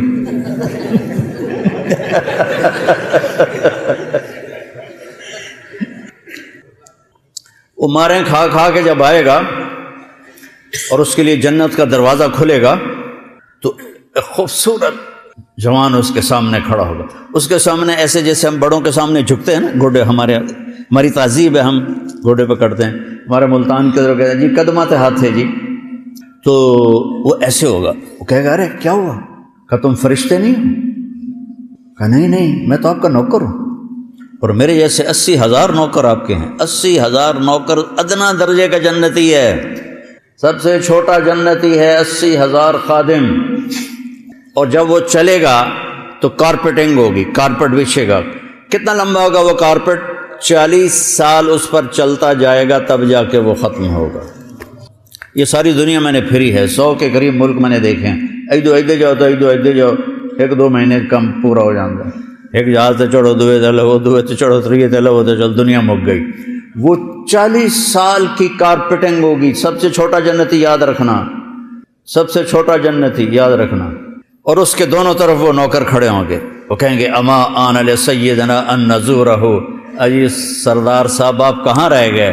اجی تو سارے سکونے پہ آ گئے تھوڑا انتظار کر کر کے۔ وہ کہے گا شکر کرو میں آ گیا جی، بڑے لطر کھاتے میں، شکر کرو میں آ ہی گیا ہوں۔ اور وہ جناب اچھلتے کودتے اس کو آگے لے جائیں گے، ایک تخت پر بٹھائیں گے، سونے چاندی زمرد یاقوت سے جڑا ہوا تخت، اور اس پر وہ بیٹھے گا، اور ادھر دیکھے گا تو کوئی انتہا نہیں، ادھر دیکھے گا کوئی انتہا نہیں۔ وہ کہے گا اے سارا کچھ کہندا ہے؟ وہ کہیں گے یہ آپ کا ہے۔ پھر وہ کہیں گے یہ ہمارے مالک دوزخ سے آئے ہیں، ان کی خدمت کرو بھائی، انہیں کھلاؤ پلاؤ۔ اب 80,000 نوکر، ایک ہاتھ میں ڈونگا اس میں کھانا، ایک ہاتھ میں گلاس اس میں کوئی مشروب شربت۔ یہاں تم کھانا چاہو تو پی نہیں سکتے، پینا چاہو تو کھا نہیں سکتے، زیادہ کھا لو تو پیتا نہیں جاندہ۔ 80,000 ڈونگے، 80,000 مشروب، وہ ہر ڈونگے کو مکمل کھائے گا، ہر گلاس کو مکمل پیے گا، ہر گھونٹ کی لذت پہلے سے زیادہ ہوگی، ہر لقمے کی لذت پہلے سے زیادہ ہوگی۔ ہم یہاں کھاتے ہیں تو جب پیٹ بھرنا شروع ہوتا ہے تو لذت کم ہونی شروع ہو جاتی، پھر ہم اٹھا دیتے ہیں۔ وہاں جتنا کھائے گا لذت بڑھتے بڑھتے بڑھتے انتہا تک جائے گی، کہ کھا بھی لیا پھر پی بھی لیا، ڈکار ایک آئے گا اور ہر شے ہضم ہو جائے گی۔ پھر وہ کہیں گے میرے آقا اب آپ اپنی بیگم صاحب سے ملاقات کر لیں، تو وہ سارے ایک دم غائب ہو جائیں گے۔ ایسے نہیں کہ او جاندے پہنتے او مردے پہنتے او کھلوتے ہو، وہ یوں غائب ہو جائیں گے، اور پھر اس کے سامنے سے پردہ ہٹے گا، اسے پتہ ہی نہیں، پہلے ایسے لگے گا جیسے کوئی سینری ہے، لیکن ایک دم ایسے حرکت ہوگی تو ایسے دیکھے گا پردہ ایسے ہٹتا جائے گا ہٹتا جائے گا ہٹتا جائے گا، ایک اور ملک اسے نظر آئے گا، اور وہاں جنت کی حور ایسے ٹیک لگا کے بیٹھی ہوگی ایسے۔ موت ہوتی تو مر جاتا، یہ موت ہوتی تو مر جاتا، واللہ الذی لا الہ غیرہ، اگر موت ہوتی لولا اللہ قضا لأہل الجنت اللہ یموت لمات من حسنہا و جمالہا، جنت کی عورتوں کو دیکھو گے تو میرے رب ذوالجلال کی قسم، میرے نبی نے فرمایا اگر موت مر نہ گئی ہوتی تو ایک جھلک سے مر جاتے سارے۔ جب وہ اس کو دیکھے گا تو اس کی آنکھیں پھٹ جائیں گی ایسے، اور حرکت بھی اس کی بند ہو جائے گی، اور ویکھی جا رہے ہیں ویکھی جا رہے ہیں ویکھی جا رہے ہیں، نہ ایس پاسے نہ ایس پاسے، نہ انہوں کھرک ہوں دیئے نہ وہیں کوئی پاسا پرتا اندہ با این ویکھی جاندہ، 40 سال دیکھتا رہے گا، 40 سال بغیر پلک جھپکے، ایسی کشش ہوگی۔ آخر وہ بولے گی اما لک فینا من رغبت، آپ کو میرا شوق کوئی نہیں؟ پھر وہ کہے گا من انتی یا ہذہ، تو کون ہے بی بی بتا تو صحیح۔ وہ کہے گی انا من اللواتی خبین لک، میں وہ ہوں جو تیرے انتظار میں بیٹھے بیٹھے سکڑے پہ گئے، کدھر رہ گیا ہوں۔ وہ کہے گا بی بی شکر کر میں آ گیا۔ اب وہ آگے بڑھ کر اس کو ایسے گلے سے لگائے، اور یہ جو گلے سے لگانا ہے، اور اس کے 70 جوڑے 100 جوڑے اس کے جسم پر ہوں گے، قد اس کا 130 فٹ ہوگا، جنت کی حور کا قد 130 فٹ ہے، 60 ہاتھ، ایک ہاتھ 25 انچ کا ہوتا ہے، 130 فٹ کی ہائٹ ہے۔ یہ جو ہماری اسماعیل مسجد کا جو وہ ہے مینار، اس سے بھی اوپر اس کا قد نکل جائے گا، اور تم اگر اس قد میں چلے گئے تو ہم تو بوجھ پا جائے گی، تو تمہارا قد بھی 130 فٹ اللہ کرے گا۔ پھر اس کو ایسے، اور وہ جو آخری لباس اس کے اوپر ہوگا، جو وہ یہ 1 2 3 4 5 6 7 8 9 10 80 90 100 کے 100 لباس نظر آئیں گے۔ اب میں نے بنیان پہنی ہے، اس کرتے کی وجہ سے آپ کو نظر نہیں آ رہی، آپ خامد اپنی بیوی کے 100 لباس آگے پیچھے آگے پیچھے آگے پیچھے دیکھتے دیکھتے اس کے جسم کی چمک کو دیکھے گا، یوں لگے گا جیسے چاند کو کپڑے پہنا دیے گئے، اور پھر اس کا ایسے گلے سے لگائے گا تو یہ معانقہ اس کا 70 برس کا معانقہ ہوگا، اور یہ سب سے چھوٹا جنتی ہے، یہ سب سے ادنا درجے کا جنتی ہے۔ اور پھر جنت باقی کیسی ہوگی، اور جنت الفردوس کیسی ہوگی، اور اس میں حظیرۃ القدس ایک وی آئی پی جگہ ہے، وہ کیسی ہوگی۔ اللہ نے ساری جنت کو بنایا کونی فکانت کونی فکانت کونی فکانت، بن جا وہ بن گئی، بن جا وہ بن گئی، بن جا وہ بن گئی۔ جب جنت الفردوس کی باری آئی تو اللہ نے اپنے ہاتھوں سے جنت الفردوس بنائی، وہ کیا چیز بنی ہوگی۔ اور جس دن بنائی، آج سے کوئی 20 ارب سال پہلے دھماکہ ہوا جس سے ساری کائنات بنی، فرض کرو اسی وقت جنت بنی، تو کم از کم 20 ارب سال پہلے وہ بنی۔ اس دن سے آج، اور آج سے قیامت، اور قیامت سے جب تک اس کا دروازہ نہیں کھلتا، اللہ اس کی ہر چیز کو دن میں 5 دفعہ میک اپ کرتا ہے اور اسے خوبصورت بناتا ہے، اور 5 دفعہ۔ یہ مسجد اسماعیل ہے نا، اس کو آپ ڈیزائن کرنا شروع کرو، اور اس کی آپ رینوویشن کرو، اور اس کو خوبصورت بناؤ، ہیرے موتی جڑو، کرتے کرتے کرتے کرتے 100 سال میں مک جائے گی۔ فرق کرو، 100 سال میں مک جائے، ویسے تو اس سے پہلے ہی مک جائے گی، چلو وڈی چھال مارو 100 سال۔ اس جنت کی لڑکی کا اتنا بڑا چہرہ ہوگا، 130 فٹ کا دیتا ایڈا تو منہ ہوئے گا، لیکن پھر بھی کتنا کو منہ ہے۔ اس کے چہرے کو روزانہ دن میں اللہ 5 دفعہ میک اپ کرتا ہے، اور ہر دفعہ اس کا حسن بڑھ جاتا ہے۔ 20 ارب سال سے اس کا حسن 5 دفعہ بڑھتا ہے، 5 دفعہ بڑھتا ہے، 5 دفعہ بڑھتا ہے۔ وہ کیا چیز ہے؟ یہاں دلہن وہ نہیں، وہ جو ہوتے ہیں بیوٹی پارلر، وہاں بچیاں جاتی ہیں دلہن بننے 5-6 گھنٹے 7 گھنٹے 8 گھنٹے، تو اس کے بعد وہ منہ ہی مک جاندہ ہے، تو اب اس کے اوپر پاؤڈر کا پورا ڈبہ تو نہیں تھوپنا، یہ پوری لپسٹک تو نہیں ہوتی چاڑنی، تو 5-6 گھنٹے بعد اس کا میک اپ ختم ہو جاتا ہے اور ایک پسینے کی لکیر آتی ہے اور میک اپ ختم ہو جاتا ہے، اور اللہ اس جنت کی حور کا میک اپ خود کر رہا ہے، اور دن میں 5 دفعہ اس کو، ہر دفعہ پہلے سے خوبصورت، ایک، پھر دوسری دفعہ، پھر تیسری دفعہ، پھر چوتھی دفعہ، پھر 5ویں دفعہ، اور اس طرح کرتے کرتے کرتے کرتے 20 ارب سال ہو چکے ہیں، اور آئندہ سال بھی لگیں گے۔ مجھے بتاؤ جب وہ تمہارے سامنے آئے گی تو کیا حال ہوگا؟ اور یہ سب کو چھوڑو، جب اللہ اپنا دیدار کرائے گا تو کیا حال ہوگا؟ از لذت دیدارش خسرو چتواں گفتن سر دادن و جاں دادن نادیدہ رخ یارے خسرو، یا رب تجھے دیکھے بغیر جانیں قربان کر دیں، گردنیں کٹا دیں، جسم کٹوا دیے، ٹوٹے ٹوٹے ہو گئے تیرے عشق میں، بن دیکھے یہ سب کچھ کر دیا، جب تجھے دیکھیں گے تو ہمارا کیا حال ہوگا؟ اور پھر اللہ تعالیٰ پوچھے گا کیا حال ہے؟ خوش ہو؟ اللہ گولڈن سے کہے گا موٹر سائیکل چاہیے؟ وہ کہیں گے یا رب وما لنا الا الارض وقد آتیتنا ما لم تؤت احدا من خلقک، یا اللہ ہم کیسے راضی نہ ہوں، تو نے ہمیں وہ دے دیا جو کبھی نہیں دیا۔ اللہ کہے گا افلا اعطیکم بافضل من ذلکم، اب اس سے بھی بڑی چیز دوں؟ وہ کہیں گے ما ہوا، وہ کیا ہے؟ یا اللہ جنت لب گئی، حور قصور لب گئے، ان کیڑی شے؟ تو اللہ کہے گا احل علیکم رضوانی فلا اسخط علیکم ابدا، جاؤ میں تم سے راضی ہو گیا، اب کبھی ناراض نہیں ہوں۔ اب آئے گی آواز زندہ رہو، ان لکم من تحیوا فلا تموتوا ابدا، مبارک ہو موت مر گئی ہمیشہ زندہ رہو گے، ان لکم من تشبوا فلا تحرموا ابدا، اب کبھی بوڑھے نہیں ہوگے ہمیشہ جوان رہو گے، ان لکم من تصحوا فلا تسقموا ابدا، اب تم ہمیشہ صحت مند رہو گے بیمار نہیں ہوگے، ان لکم من تنعموا فلا تبأسوا ابدا، تم ہمیشہ تر و تازہ رہو گے، نعمتوں میں رہو گے، کبھی تم پر کوئی حال نہیں آئے گا۔ یہ ایک راستہ ہے جو ہمیں وہاں تک پہنچاتا ہے۔ یہ دعوت کی محنت بھائی اس کلمے کو سیکھنے کی محنت ہے، ان اعمال کو سیکھنے کی محنت ہے، اور اس کو آگے پھیلانے پہنچانے کی محنت ہے، جس سے ہم دنیا میں بھی ہم اگر اللہ راضی ہے تو مزے ہیں، قبر میں بھی مزے ہیں، اور حشر میں بھی مزے ہیں، اور آخرت میں بھی مزے ہیں، اور جنت میں ہمیشہ ہمیشہ کے مزے ہیں۔ میں نے ایک دفعہ میں جو آپ کو جنت کی حور بتاتا ہوں نا، یہ وہ ہے جو میں نے پڑھا ہے کہ اگر سورج کو انگلی دکھا دے، انگلی نہیں اتنا حصہ، لو ان بنانا من بنانہا بدا لغلب ضوءہ ضوء الشمس کما یغلب ضوء الشمس ضوء النجوم، اگر ایک انگلی کا پورا ایسے چھوٹا یہ ایسے کر دے نا تو سورج نظر نہیں آئے گا۔ لو بسقت بسقتا فی سبعۃ ابحر لکانت احلی من العسل، 7 سمندر میں تھوک ڈال دے تو 7 سمندر شہد سے زیادہ میٹھے ہو جائیں۔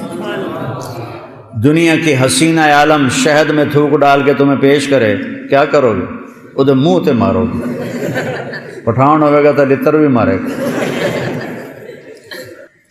اور وہ سمندر، میں نے سارے سمندروں کے سفر کیا ہیں، تو جب میں اس سمندر کو دیکھتا ہوں پھر مجھے یہ حدیث یاد آتی ہے، تو میں کہتا ہوں اللہ اکبر، یا اللہ، اس کو تھوک نہیں آتی، ویسے زور لگا کے ادو ادو اکٹھا کر کے تھو کرے تو 2-4 چھوٹے سے چھینٹے پڑ جائیں تو 7 سمندر شہد سے میٹھے ہو جائیں گے۔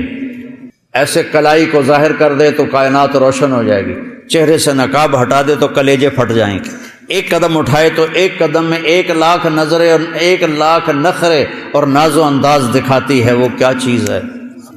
جب وہ سامنے آتی ہے تو نظر چہرہ سامنے ہے، جب وہ پیٹھ پھیر کے جاتی پھر بھی چہرہ سامنے رہتا ہے۔ چس آ گئے کہ نہیں؟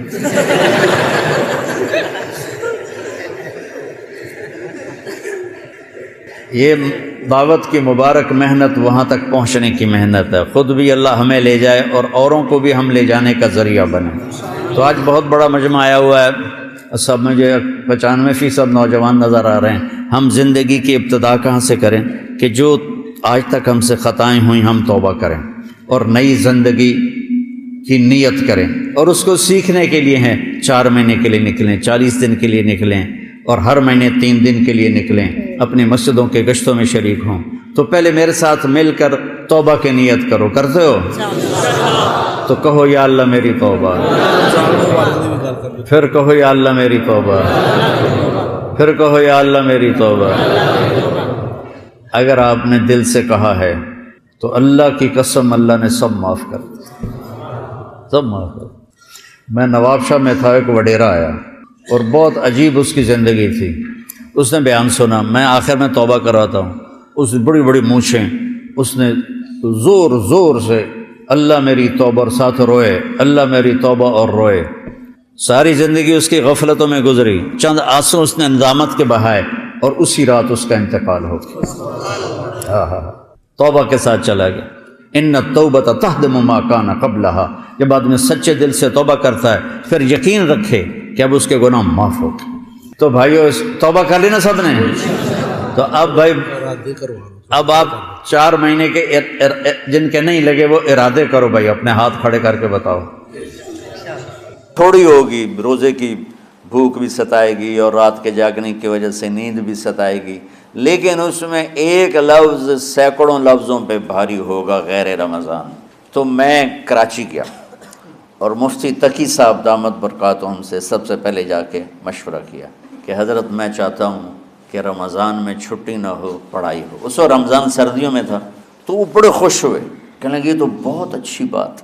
اصل میں ہمارے اکابر نے رمضان میں چھٹیاں اس لیے رکھی تھیں کہ سارا سال تو عبادت ہوتی ہے بالواسطہ، پڑھنا پڑھانا عبادت ہے ایک واسطے کے ساتھ، اور روزہ، نفل، تہجد، تلاوت یہ عبادت ہے بلا واسطہ۔ تو طلباء، علماء رمضان میں اپنا وقت عبادت میں گزارے، کہنے لگے اب وہ عبادت تو ہوتی نہیں رمضان میں، تو بہتر ہے آپ پڑھائی شروع کرائیں، بہت اچھا ہوگا۔ وہ تو اتنے بڑے ہاتھی کے پاؤں میں سب کا پاؤں، اتنی بڑی ہستی نے، وہ صرف پاکستان کا سرمایہ نہیں پوری امت کا سرمایہ ہے، تو ان کی اس بول نے نا مجھے ہمت دے دی۔ تو پھر میں نے یہاں آ کر اس وقت یہ پہلی جماعت مولوی عدنان صاحب کی اور مولوی مسعود صاحب اور کچھ انتقال کر گئے رحمۃ اللہ علیہ، یہ تھے، تو ہم نے رمضان میں سبق شروع۔ اس وقت ذرا میری ہمت تھی تو میں رات کو پڑھاتا بھی تھا، بیان بھی کرتا تھا، اب تو یہی میں اتنی مشکل سے بول رہا ہوں۔ تو ہم نے رمضان میں شروع کی کہ یہ رحمتوں کا مہینہ، ہر چیز کی برکت کا مہینہ، ہر شے کی اللہ کے طرف سے فراوانی اس میں ہے، علم کی بھی، ہدایت کی بھی، رزق کی بھی۔ غریب سے غریب آدمی بھی سموسے بنا کے بیٹھا ہوتا ہے، پکوڑے بنا کے بیٹھا ہوتا ہے، اور دسترخوان پہ ایک کی بجائے 3 چیزیں پڑی ہوتی ہیں۔ چاہے رمضان کے بعد سب کے پیٹ خراب ہوں، ایک باری تو کھانے دی تباہی پھیر دیں۔ روزے کا مقصد ہی فوت ہو جاتا ہے۔ روزہ تو ہوتا ہے بھوک کے لیے، پر وہ اتنا کھاتے ہیں کہ سحری کا کھانا افطاری تک ہضم نہیں ہوتا، اور افطاری کا کھانا سحری تک ہضم نہیں ہوتا، پر نہ تن کا ہی کھاونا ہے، کہتا بھوک نہ لگے، بھوک نہ لگے۔ وہ بھوک لگنے کے لیے تو روزہ ہے، ایک تو یہ جسم کو صاف کرتا ہے، دوسرا غریبوں کی غربت کا احساس پیدا کرتا ہے کہ جو بھوک تو آج برداشت کرتا ہے، غریب روزانہ یہ بھوک برداشت کرتا ہے۔ تو اللہ کے غریبوں کا، غریب بندوں کو کی خدمت کر، ان تک اپنے مال پہنچا، اپنا اللہ نے دیا ہے تو ان کو بھی اس میں شریک کر، قبر میں لے جائے گا۔ تو اللہ تعالیٰ نے میرے دل میں یہ ڈالا، تو ہم نے تعلیم رمضان میں شروع کی، کیونکہ قرآن رمضان میں اترا، انجیل رمضان میں اتری، زبور رمضان میں اتری، تورات رمضان میں اتری۔ تو پھر اللہ نے اس مہینے کا نام خود رکھا شہر رمضان، شہر رمضان۔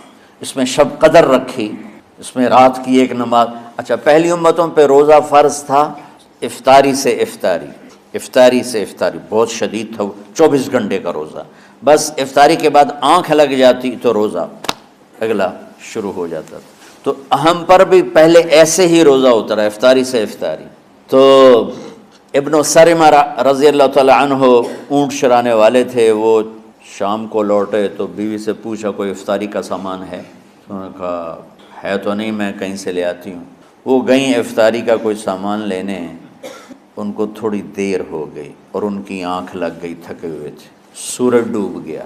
جب وہ آئیں تو ان کا ہائے سرمہ تو ہلاک ہو گیا۔ کہ کیا ہوا؟ کہا اگلا روزہ شروع ہو گیا کیونکہ تیری آنکھ لگ گئی۔ تو انہوں نے کہا چلو کوئی بات نہیں، لیکن ظہر کے وقت بے ہوش ہو گئے۔ ایک روایت میں آتا ہے نماز پڑھنے آئے اور گر گئے، اور ایک میں آتا ہے گھر میں بے ہوش ہوئے۔ تو جو بھی صورتحال تھی اللہ کے نبی کو پتہ چلا۔ کیا ہوا سرمہ کو؟ کہا جی وہ افطاری کر نہیں سکے تو روزہ شروع ہو گیا تو بے ہوش ہو گئے، تو اللہ کے نبی رنجیدہ ہوئے تو اللہ تعالیٰ نے قرآن اتار دیا، چلو میرے محبوب ساری رات کھاؤ، حتیٰ یتبین لکم الخیط الابیض من الخیط الاسود من الفجر، کہ میرے محبوب صبح صادق تک آپ کی امت کو اجازت ہے کھاؤ۔ پہلی امتوں پر افطاری سے افطاری، لیکن ان کی نماز تراویح نہیں تھی، تو ہمیں اللہ تعالیٰ نے دیا سحری تک پوری رات۔ اچھا ایک صحابی آئے، یا رسول اللہ میں تو مارا گیا۔ آپ نے کہا کیا ہوا؟ کہا میرا روزہ تھا، میں بیوی کے پاس چلا گیا۔ آپ نے کہا تو پھر تو غلام آزاد کر، کفارہ دے۔ کہا جی میں تو خود غریب آدمی ہوں، غلام کہاں سے آزاد کروں، خریدنا پڑے گا۔ آپ نے کہا 60 مسکینوں کو کھانا کھلا۔ کہا میں آپ مسکین ہوں، میں کینوں کھانا کھلاؤں؟ آپ نے فرمایا پھر آخری ہے کہ 60 روزے رکھ، وہ مسلسل رکھنے ہوتے ہیں جو کفارے کے ہوتے ہیں۔ وہ کہنے لگا ایک روزے چاہے کم کیتا ہے 60 روزے اج میں کی کروں گا؟ تو آپ نے فرمایا اچھا ٹھیک ہے بیٹھ جا، بیٹھ گئے۔ تھوڑی دیر ہوئی تو ایک انصاری صحابی کھجوروں کا ٹوکرا لے کر رکھے، یا رسول اللہ یہ صدقے کی کھجوریں ہیں تقسیم فرما دیں۔ تو آپ نے فرمایا بھائی وہ کدھر ہو؟ کہا جی بیٹھا ہوں۔ آپ نے کہا ادھر آ، یہ کھجوریں لے جا اور 60 گھروں میں تقسیم کر دے۔ سبحان اللہ، اللہ نے اس امت کو لاڈ لڈائے ہیں، یہ اللہ کی لاڈلی امت۔ عجیب واقعہ یہ، کہنے لگا یا رسول اللہ، اللہ کی قسم مدینے میں مجھ سے غریب کوئی نہیں، آپ ایسا کرو یہ میرا کفارہ مجھے ہی صدقہ کر دو۔ تو آپ اتنا ہنسے کہ یہ آخری دانت نظر آنے لگے۔ بہت کم ایسا ہوتا تھا، فضحک حتی بدت نواجذہ، ایسا ہنسنا آپ کبھی کبھی ہنستے تھے کہ آخری دانت پورا منہ کھل جائے، تو آپ اتنا ہنسے کہ آخری دانت تک نظر آنے لگے۔ تو آپ نے کہا اچھا جا لہ جا تیرے واسطے، لیکن یہ صرف تیرے لیے اور کسی کے لیے نہیں ہے۔ تو جب ایسی خیانت ہوئی تو اللہ تعالیٰ نے دوسرا حکم بھی اتار دیا، باشروہن، کہ تمہارے لیے بیوی بھی حلال ہے، کھانا بھی حلال ہے جب تک صبح صادق نہیں ہو جاتی۔ لیکن اللہ نے ہمیں ایک نماز عطا فرما دی جس کو ہم آج صلاۃ التراویح کہتے ہیں۔ میرے نبی کے زمانے میں اسے قیام اللیل کہا جاتا تھا۔ تراویح کا نام کب پڑا اس کا تو مجھے پتہ نہیں، کہیں نہ کہیں لکھا ہوگا، لیکن صحابہ کے دور میں اس نماز کا نام تھا قیام اللیل۔ اس لیے حضرت عائشہ رضی اللہ تعالیٰ عنہ کی روایت ہے نا، جس سے 8 رکعت والے حضرات استدلال کرتے ہیں کہ رمضان اور غیر رمضان میں، اس کو امام بخاری نے قیام اللیل کا ہی عنوان دیا ہے، آپ نے 11 رکعت سے زیادہ نماز نہیں پڑھی۔ ایک ضعیف روایت میں ہے کہ آپ نے 3 دن پڑھائی نماز، یہ تو صحیح روایت ہے۔ کتنی رکعت پڑھائی؟ تو ایک ضعیف روایت میں ہے کہ 20 رکعت پڑھائی۔ اچھا ضعیف روایت سے عبادت ثابت نہیں ہو سکتی حکم شرعی۔ تو جب حضرت عمر رضی اللہ تعالیٰ عنہ نے سب کو، اب میرے نبی کے دور میں 3 دن کے بعد آپ تو آئے نہیں کہ کہیں فرض نہ ہو جائے، تو صحابہ اپنے طور پر قرآن سنتے تھے ٹولیوں میں۔ صدیقی دور میں 2 سال وہ فتنوں میں گزرا، تو اس میں بھی اسی طرح چلا کہ ٹولیوں میں ہوتے۔ حضرت عمر رضی اللہ عنہ کے زمانے میں حکومت مضبوط ہو گئی، طاقتور ہو گئے، تو ابتدائی سالوں میں نہیں، چند سالوں کے بعد اب مسجد میں تشریف لائے تو لوگ اس طرح کوئی 4 ادھر 4 ادھر 5 ادھر 10 ادھر 20 ادھر، تو کہنے لگے ان کو ایک امام پہ جمع کر دیا جائے تو کتنا اچھا ہوگا۔ تو آپ نے سب کو اکٹھا کیا اور ابی بن کعب رضی اللہ تعالیٰ عنہ کو امام بنایا، اور سب کو ایک نماز پہ جمع کر کے 20 رکعت کا حکم عطا فرمایا۔ تو حضرت عمر کا یہ عمل اس حدیث کو مضبوط کر دیتا ہے کہ چونکہ میرے نبی نے کہا علیکم بسنتی و سنت الخلفاء الراشدین من بعدی، کہ میری اور میرے خلفاء راشدین کی سنت پر مضبوطی سے عمل کرنا۔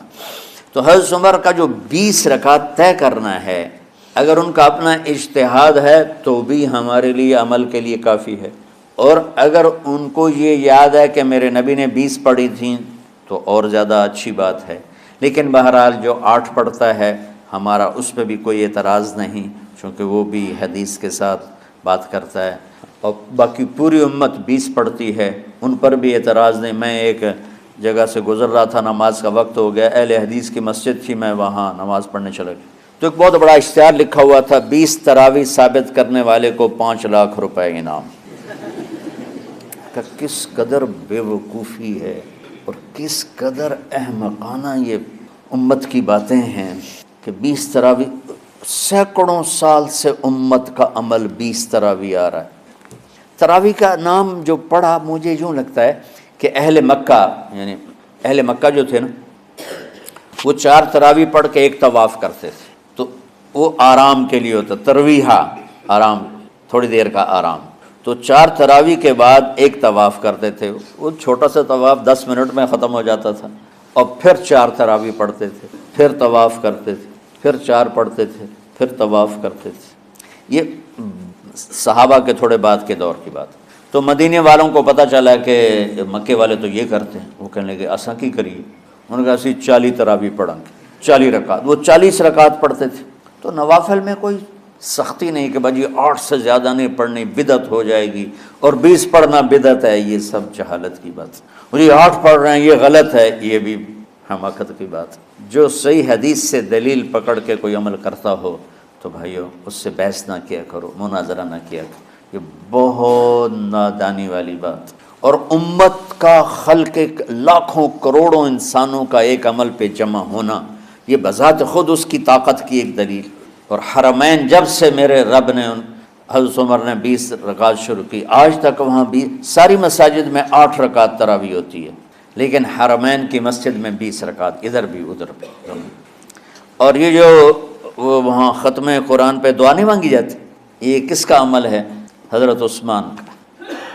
حضرت عثمان نے اپنے دور خلافت میں تراویح پڑھانے والے سے کہا جب قرآن ختم کرو تو دعا کرنا۔ وہ کہنے لگے جی کیا دعا کروں؟ کہ جو تیرے دل میں آیا کرنا۔ تو ختم قرآن کی رات تراویح کی آخری رکعت میں من الجنت والناس کے بعد دعا کے لیے ہاتھ اٹھانا، یہ حضرت عثمان رضی اللہ تعالیٰ عنہ نے اس کو زندہ فرمایا۔ اور امام دعا کرتا تھا 1 منٹ 10 منٹ 20 منٹ جتنے بھی، اور پیچھے لوگ آمین کہتے تھے۔ وطر کی جماعت نہیں ہوتی تھی، وطر کو باجماعت حضرت مولا علی رضی اللہ تعالیٰ عنہ نے شروع کی کہ وطر کو بھی باجماعت پڑھا جائے، تو یہ ان کی سنت ہے کہ وطر کو باجماعت پڑھا گیا۔ تو اب یہ لہٰذا یہ سارے سنت جو کام ان خلفائے راشدین سے ہوا وہ بھی سنت ہے۔ تو اللہ نے ہمیں ایک عبادت دے دی کہ میرا قرآن پڑھو اور سنو۔ پہلی امتوں کو تراویح کیوں نہیں تھی یا قیام اللیل کیوں نہیں تھا؟ کہ ان کو اپنی کتاب یاد ہی نہیں ہوتی تھی، وہ اپنی کتاب کے حافظ نہیں ہوتے تھے، وہ اپنی کتاب یاد ہی نہیں کر سکتے تھے، صرف نبی کو یاد ہوتی تھی۔ اللہ نے ہمارے لیے کتنا آسان کر دیا کہ 7 سال کے یہ چھوٹے چھوٹے بچے قرآن یاد کر رہے ہیں، 70 سال کا بوڑھا قرآن یاد کر رہا ہے۔ یہیں یہ مولوی یوسف صاحب کا ساتھی تھا، یا پتہ نہیں ان سے پہلے تھا، سلمان، مولوی سلمان، آج کل امریکہ میں ہوتے ہیں، ہماری ایک شاخ چلا رہے ہیں ماشاءاللہ۔ وہ شروع میں یہاں تھے، تو یہاں تراویح پڑھانے کے لیے ہمارے پاس حافظ کوئی نہیں تھا، وہ حافظ نہیں تھے، وہ صبح بیٹھ کے شام تک ایک سپارہ یاد کرتے اور رات عشاء کی نماز میں سنا دیتے۔ 30 دن میں قرآن یاد کر کے سنا دی۔ مطلب یہ سنی سنائی بات نہیں، ہمارے اسی حسنین، اسی ممبر اور محراب کی بات کہ یہیں اسی مسجد میں انہوں نے صبح سے مغرب تک یاد کرتے تھے اور پھر عشاء میں کھڑے ہو کے سنا دیتے۔ پیچھے ہوتے تھے لقمہ کوئی دینے والا شاید، لیکن بہت خوبصورت پڑھ کے ایک دن میں یاد کر کے سنا دیا۔ اور ایک مجھے نام بھول گیا کہ 3 دن میں قرآن یاد کیا، 10 سپارے ایک دن میں یاد کیے، 10 دوسرے دن میں یاد کیے، 10 تیسرے دن میں یاد کیے۔ وَلَقَدْ يَسَّرْنَاهُ لِلذِّكْرِ وَلَقَدْ يَسَّرْنَا الْقُرْآنَ لِلذِّكْرِ فَهَلْ مِن مُدَّكِرٍ۔ تو اللہ تعالیٰ نے اس کو نصیحت کے لیے بھی آسان کیا ہے اور یاد کرنے کے لیے بھی آسان کیا ہے۔ کوئی کتاب پہلے یاد نہیں ہوتی تھی کسی کو، ماشاءاللہ تم میں کتنے حفاظ بیٹھے ہیں اللہ کے فضل سے۔ اور جب میں ذرا ہمت میں تھا تو میں 3 دن میں قرآن سنتا تھا تراویح میں، 10 سپارے ایک رات میں، 10 سپارے اس سے اگلی 10 سے، پھر ہفتہ ہو گیا، پھر 10 دن ہو گئے، پھر اب 15 دن ہو گئے، اب 20 دن بھی ہو جاتے ہیں۔ شروع میں 3 دن میں، اور یہیں ہمارے مدرسے کے بچے جو مجھے سناتے تھے اور ماشاءاللہ کہیں نہیں اٹکتے تھے۔ ایک تو اسلام آباد میں ہوتا ہے اور ایک اب جنید ہے وہ امریکہ میں ہوتا ہے۔ تو اللہ تعالیٰ نے اس طرح، اور کراچی میں اشعار لگے ہوتے ہیں 10 دن میں قرآن ختم، 1 ہفتے میں قرآن ختم، یہ وہاں اشتہار لگے ہوتے ہیں، بھائی آپ ہمارے پاس آ کے تراویح پڑھیں، ہم ہفتے میں قرآن ختم کر دیں، ٹھیک ہے۔ تو اللہ نے ہمیں رات کی نماز عطا فرمائی، اور چونکہ یہ ایک مشقت ہے تو میرے نبی نے کہا یہ رات کی نماز کے ہر سجدے پر 1500 نیکی لکھی جاتی، 1500 نیکی لکھی جاتی، اور اللہ تعالیٰ ہر سجدے پر جنت میں ایک محل بناتا ہے جس کے 60,000 سونے چاندی کے دروازے ہوتے، اور ایک درخت اس کے لیے لگاتا ہے جس کے نیچے 100 سال گھوڑا دوڑ سکتا ہے۔ تو رمضان کا اہتمام آپ رجب سے شروع فرما دیتے تھے۔ میرے نبی نے 9 رمضان دیکھے، 9 رمضان اپنی زندگی میں، 9 رمضان۔ 10ویں رمضان سے پہلے آپ اللہ کے پاس تشریف لے گئے۔ آپ کی زندگی میں روزے فرض ہونے سے آپ کی وفات تک 9 رمضان گزرے، اور میں قربان جاؤں اپنے نبی پر، اپنی امت پہ کیسی شفقت تھی۔ آپ سحری کھاتے تھے بالکل آخری وقت، ادھر بلال اذان دے رہا ہے اور ادھر آپ آخری لقمہ کھا رہے ہیں، اور ادھر سورج نیچے ہوا اور آپ کھجور منہ میں۔ ایک آدمی اوپر کھڑا ہوتا تھا مدینے میں تو وہ چھت پہ، گھر کی چھت پہ کھڑا ہوتا تھا، سفر میں ہے تو وہ کسی پہاڑی پہ کھڑا ہوتا تھا۔ جو ہی سورج کا کنارہ نیچے جاتا اب فوراً وہ کہتا یا رسول اللہ قد غربت، تو آپ کھجور منہ میں ڈال لیتے تھے، یا پانی، کبھی پانی سے افطار فرماتے تھے، کبھی کھجور سے افطار فرماتے تھے، کہ میری امت پہ بھوک کا وقت کم سے کم آئے۔ آج کل جو یہ ہمارے افطاری کے اوقات ہیں نا، یہ سورج ڈوبنے کے بھی 2-2.5 منٹ بعد کے ہیں، کہ احتیاطاً، ٹھیک ہے چلو احتیاط کر لو کوئی مسئلہ نہیں، لیکن اصل ہے ادھر چونکہ اب سورج ہمیں نظر ہی نہیں آتا ہے، اس طرح ہم گھرے ہوئے ہیں شہروں میں، دیہاتوں میں بھی اب اس طرح کا ماحول ہے کہ وہ نظر نہیں آتا ہے، تو بہتر کہ ادھر سورج غائب ہو، ادھر لقمہ منہ میں جائے، لیکن یہ تب ہے جب آپ نظر آ رہا ہو۔ اب جب آپ یہاں بیٹھے ہو حسنین میں تو یہاں تو کوئی سورج نظر نہیں آئے گا، یہاں تو منار ہی نظر آئے گا، تو لہٰذا احتیاط ٹھیک۔ ہمارے اہل حدیث بھائی وہ 2 منٹ پہلے ہم سے افطار کرتے ہیں، تو بڑی اچھی بات ہے کہ سورج کے غروب ہونے کا جو اصل وقت ہے اس کے ساتھ ہی افطار کرنا۔ اور سحری میں ایک واقعہ سناتا ہوں، آپ سحری کھا رہے تھے، بکرے کی سری پکی ہوئی تھی، تو مولا علی رضی اللہ تعالیٰ عنہ اور عرباض بن ساریہ رضی اللہ تعالیٰ عنہ آپ کے ساتھ کھانا کھا رہے تھے، تو حضرت بلال ہے، یا رسول اللہ وقت ختم ہو گیا ہے، میں اذان دینے جا رہا ہوں، آپ برائے مہربانی کھانا پینا بند کریں، اور یہ کہہ کر چلے گئے۔ چھت، ایک انصاری عورت تھی، اس کے گھر کی چھت پہ چڑھ کے اذان دیتے تھے، چڑھنے لگے تو پھر واپس آئے کہ دیکھوں اللہ کے نبی نے کھانا چھوڑ دیا یا نہیں، آ کے دیکھا تو وہ کھا رہے تھے، انہوں نے کہا یا رسول اللہ واللہ لقد اصبحت، یا رسول اللہ اللہ کی قسم سحری کا وقت ختم ہو گیا، صبح ہو گئی۔ تو آپ نے ہاتھ پیچھے کر لیا، کہہ رہے تیرا بھلا ہو بلال، ابھی وقت باقی تھا، تیرے قسم کھانے پر اللہ نے اس کو پہلے نکال دیا کہ تیری قسم کہیں جھوٹی نہ پڑ جائے۔ تو حضرت علی نے فرمایا کہ اگر بلال قسم نہ کھاتے تو جب تک میرے نبی کھاتے رہتے صبح صادق نہیں ہونی تھی، تو بالکل آخری وقت میں آپ کھاتے تھے تاکہ کم سے کم وقت امت پہ بھوک کا آئے۔ تو اللہ تعالیٰ آپ کے علم میں برکت دے۔ رمضان علم کا مہینہ ہے، سونے کا نہیں ہے، کھانے کا نہیں ہے، سموسے پکوڑے کا نہیں ہے، رمضان علم کا مہینہ ہے۔ تو پھر بیچ میں گرمیاں آ گئیں تو بچے، آج کل کی جوانیاں ڈالڈا گھی کی ہیں، تو وہ ان